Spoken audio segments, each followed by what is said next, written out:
Hello and welcome. Bill Judge with Monkworkz here. I am the designer and manufacturer of the MZ30 30 amp 2.6 pound vacuum pad driven power source for experimental aircraft. And I haven't produced a video in a while. I wanted to get something out there before Oshkosh because I'm going to be at Oshkosh this year.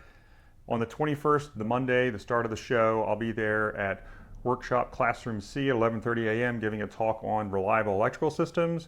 So if you've got questions about how to build out your electrical system in your experimental, please come on by. You might learn something. Happy to answer questions. And I'll also be there for the RV social that evening starting at about 4 o'clock nearby. And I'll put the details here for that.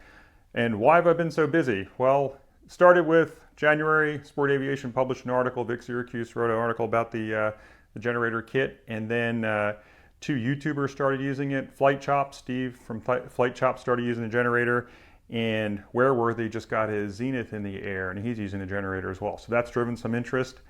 And other interesting news, the DH-88 Comet in the UK has gone through the approval process to put two of the generators on their twin-engine de Havilland Comet, one-of-a-kind aircraft that flew in 1934 from the UK to Australia.